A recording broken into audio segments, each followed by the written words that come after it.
अस्सलामुअलैकुम आप सब देखने वालों को। और मैं आ चुका हूँ वापस एक नए व्लॉग के साथ। और ये देखें, आज मैं बच्चों को ट्यूशन पढ़ा रहा था तो अब्दुल अहद की आंख लग गई और इसको कोई होश नहीं रहा कि इसका ए कहाँ जा रहा है, बी कहाँ जा रहा है और सी कहाँ जा रहा है। ABC को भूल भाल कर अब्दुल अहद सो गए। मैंने अब्दुल अहद को कहा, अब्दुल अहद उठो उठो उठो, शाबाश, वो देखो बाहर देखो, लाहौर आ गया है, उठ जाओ। लेकिन नहीं, अब्दुल अहद ने तो किसी तरह से मेरी बात सुनने से इनकार कर दिया और इसका बस नहीं चल रहा था कि यहाँ पर ये अपना बिस्तर लगाकर आराम से आंखें बंद करके अपनी नींद पूरी करें। ये देखें, अब्दुल अहद ने ऐसी अंगड़ाइयाँ ली कि बस ऐसा लग रहा था रात को ये सारी रात टैबलेट पर कार्टून देखता रहा है। और आपको पता है, बच्चों ने मुझे बताया कि भाई अब्दुल अहद तो सिपारा पढ़ते पढ़ते भी मदरसे में अक्सर सो जाता है। क्या बात है? फिर खैर, मैंने शाम को अब्दुल अहद के बाबा को मैसेज किया कि अंकल आप अब्दुल अहद को रात को जल्दी सुला दिया करें, वरना फिर उसकी आंख लग जाती है ट्यूशन में और उसका काम फिर ज़ाहिर है रह जाता है। इतना मुझे तरस भी आ रहा था कि बेचारा इतना सब बच्चा है और उसको मैं ज़बरदस्ती काम करवा रहा हूँ।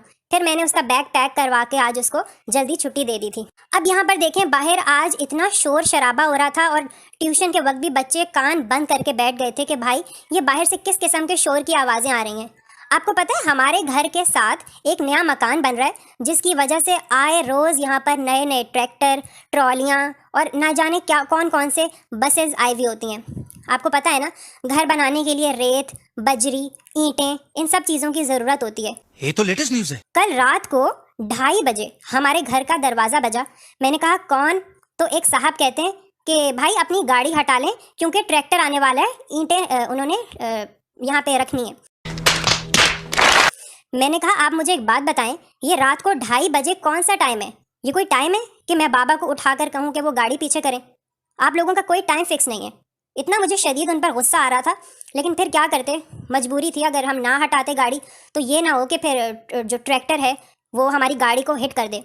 तो इस वजह से फिर बाबा इतना गुस्सा हो रहे थे, लेकिन मजबूरन वो अपनी नींद ख़राब करके गाड़ी को हटाने के लिए गए थे। और इतने रात को भी शोर, दिन में भी शोर। मैं तो कभी कभार मामा के साथ LED पर कोई ड्रामा देख रहा होता हूँ तो अक्सर इनका दोबारा से शोर शुरू हो जाता है और हमें ड्रामे के डायलॉग्स समझ में ही नहीं आते। फिर मामा कहती हैं कि आवाज़ ऊंची करो। कौन है? कौन बोल रहा है? फिर मैं 100 वॉल्यूम कर देता हूँ, तब जाके हमें ड्रामा देखना नसीब होता है। अब हो चुकी है अगले दिन सुबह का टाइम है और ये मैंने पैनकेक्स कल रात को ही बना लिए थे क्योंकि आज मुझे नाश्ते में पैनकेक्स खाने थे। आपको पता है मैं क्या करता हूँ पैनकेक्स बनाने के लिए? मैं एक पैन के अंदर सारा का सारा मिक्सचर एज इट इज़ डाल देता हूँ। मतलब मैं एक बड़ा सा पैनकेक बना लेता हूँ और फिर उसको इस शेप में कट कर लेता हूँ जो आप स्क्रीन पर देख रहे हैं। और वैसे तो मुझे मीठा खाने का कुछ ज़्यादा शौक नहीं है, लेकिन कभी कभार ये पैनकेक्स और कस्टर्ड, ये 2 वाहिद ऐसी मीठी चीज़ें जो मैं खा लेता हूँ। बल्कि मामा भी कभी कभार मुझसे कहती हैं कि पैनकेक्स बना लो, क्योंकि उनको भी ये पैनकेक्स बहुत अच्छे लगते हैं और इनके ऊपर से फिर हम न्यूटेला लगाकर इनको खा लेते हैं। ये देखें, और साथ में मेरा लैपटॉप चल रहा होता है, मैं अपना कोई टर्किश ड्रामा देख रहा होता हूँ और साथ साथ अपनी नाश्ते की वीडियोस मैंने आपके साथ इस वाले व्लॉग में शेयर की हैं। और आपको पता है, मेरे लिए एक और मसला ये है कि हमारे घर का किचन मामा बाबा के कमरे के बिल्कुल साथ है। मैं जब भी कोई ना कोई रात को 12-1 बजे के दरमियान कुकिंग करता हूँ तो सारा शोर पापा और मामा के कमरे में जा रहा होता है और मैं चुपके से उनके कमरे का दरवाज़ा बंद कर देता हूँ ताकि उनकी नींद ख़राब ना हो। और बस अब हो चुका है रात का टाइम और आपको पता है, मामा पिछले 2 महीनों से इतनी परेशान थी क्योंकि उनको वैक्सीनेशन लगनी थी। पहली डोज़ मामा की 2 महीने पहले लग चुकी है और वो थी एस्ट्राजेनेका। और पहली डोज़ के बाद मामा की इतनी तबीयत ख़राब हुई थी कि 1 महीने तक मामा नॉर्मल नहीं हो पाई थी। इसीलिए मामा सेकेंड डोज से पहले बहुत ज़्यादा डर रही थी। बल्कि मामा तो फ़ोन पर अक्सर अपने हमारे खाला मामू इन सब से बात करते हुए कहती थी कि पता नहीं मैं सेकेंड डोज लगवाने के बाद ज़िंदा बचूंगी भी या नहीं। और बाकी सब लोग हमारे रिलेटिव्स में से जिन्होंने अभी डोज़ नहीं लगवाई थी, वो लोग अम्मी की ये वाली दास्तान सुनकर डर गए और उन्होंने अपनी कोई डोज ही नहीं लगवाई।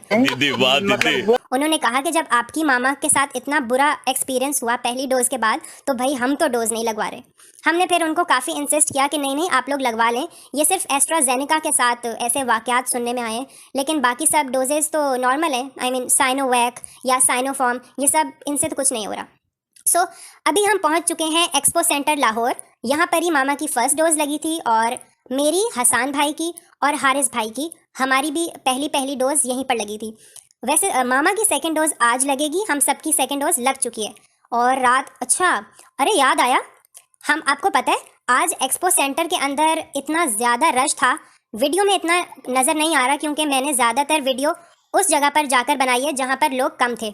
लेकिन वैसे ओवरऑल आज एक्सपो सेंटर में बहुत ज़्यादा रश था और उसकी वजह हमें उन्होंने ये बताई कि इनका आधा स्टाफ पोलियो के कतरे पिलाने के लिए पता नहीं किन इलाकों में जा चुका है। हमने कहा भाई ये क्या बात है, ये एक्सपो सेंटर में वैक्सीनेशन चल रही है और आपने अपना आधा स्टाफ वहाँ भेज दिया है। तो कहने लगे कि जी बस वो ऑर्डर्स आए थे ऊपर से, हम तो कुछ नहीं कर सकते इस बारे में। तो इसलिए मामा को काफ़ी देर तक लाइन में लगना पड़ा और उसके बाद मामा की बारी आ गई थी। और अल्हम्दुलिल्लाह इस दफ़ा मामा को सेकेंड डोज ऐसी लगी कि बिल्कुल पता ही नहीं चला। मामा कहती हैं कि मैंने पहली डोज लगाने के बाद ना रेस्ट नहीं किया था और सारा दिन मैंने काम किया था, शायद इसीलिए मेरा पहला एक्सपीरियंस इतना ख़राब रहा। इसीलिए मामा ने इस दफ़ा डोज लगवाने के बाद रेस्ट किया था और बिल्कुल काम नहीं किया था। इसीलिए मामा का ये वाला एक्सपीरियंस बहुत ज़बरदस्त रहा और उनको कोई साइड इफ़ेक्ट्स फेस नहीं करने पड़े। सो अभी मैं आ चुका हूँ घर और घर आकर मैंने पहला काम ये किया, क्योंकि रात हो रही थी और मुझे भूख लगती है रात को। ये बात तो आप सब लोग जानते हैं ना कि रात को मुझे भूख लगती है बहुत ज़्यादा वाली। मैं रात को 12-1 बजे कुछ खाए या पिए बगैर नहीं रह सकता।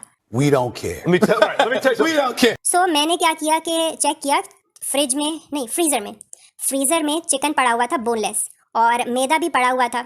मैंने मैदे के अंदर चिली फ्लेक्स, ब्लैक पेपर डाले और एक आमेज़ा तैयार कर लिया और उसके बाद मैंने इस चिकन के पीस को अच्छी तरीके से मैरिनेट करके इसको 3 दफ़ा ठंडे पानी के अंदर, मतलब बिल्कुल ठंडे ठंडे पानी के अंदर कोट करने के बाद इसको फ्राई कर लिया। तो बस ये मेरा जिंगर अब तैयार होने वाला है और थोड़ी देर बाद मैं इसको खाने वाला हूँ। तो क्या नाचो मैं? हसान भाई अभी तक घूमने गए हुए हैं। मैंने आपको लास्ट ब्लॉग में बताया था ना कि वो नॉर्दर्न एरियाज़ गए हुए हैं। आई थिंक रत्ती गली उस जगह का नाम है। हाँ, रत्ती गली। हसान भाई रत्ती गली घूमने के लिए गए हुए हैं और पहले जब वो नहीं गए थे तो वो मेरे साथ रूम शेयर करते हैं, लेकिन जब से वो गए हुए हैं तो मुझे रात को सोते वक्त इतना डर लगता है कि मैं आपको क्या बताऊं। रात को जब मैं सोने के लिए लाइट बंद करता हूं तो और आंखें बंद करता हूं तो मुझे लगता है कि कोई आदमी मुझे देख रहा है, कोई चुड़ैल मेरे सर के ऊपर से अपने बाल लहरा रही है। इतना मुझे डर लगता है और मैं हसान भाई को मैसेज करके यही कह रहा था कि आप जल्दी वापस आ जाएं, मुझे तो इतना डर लग रहा है, रात को नींद ही नहीं आती है। मम्मा को मैंने सारी बातें बताई तो मम्मा इतना हंस रही थी कि जिसका हिसाब कोई नहीं है। मामा कहने लगी कि वैसे तो तुम हसान के साथ इतना लड़ते हो, लेकिन अब वो नहीं है तो तुम्हें देखा कैसा डर लग रहा है। मैंने कहा मामा डर के ऊपर मेरा तो कोई इख्तियार नहीं है, बस लग रहा है तो लग रहा है। बात तो सही है। और हसान भाई के सामने जब मैं अपने छोटे मोटे ये कुकिंग करता हूँ, पैनकेक्स बना लेता हूँ या फिर ये जिंगर बना लेता हूँ ना, तो वो मेरा इतना मजाक उड़ाते हैं, कहते हैं ये तो 2 नंबर पैनकेक है या ये 2 नंबर जिंगर है। सो अब आ चुके हैं ट्यूशन वाले बच्चे और ट्यूशन वाले बच्चों के साथ ज़रा आप सुने कि मेरा कैसा एक्सपीरियंस रहता है, मुलाहिजा करें। ये क्या है? D for dolphin, D for duck, D for dolphin, D for duck. अगला पेज करो अब। Okay, D for dog, D for donkey, D for doctor. ये डंकी ऐसे क्यों बोल रहे हो? D for dog, D for dog, D for donkey, D for doctor. Doctor. Hasan इधर देखें, ये क्या बना हुआ है? Hippopotamus, क्या बोला तूने? हिप्पोपोटामस hippopotamus, है? क्या बोल रहे हो? hippopotamus, hippopotamus. hippopotamus, ऐसे नहीं, ऐसे बोलो, हिप्पोपोटामस, hippopotamus, हिप्पोपोटामस। hippopotamus. तुमसे ना हो पाएगा। F for fire, F for fox. Please sabar karay,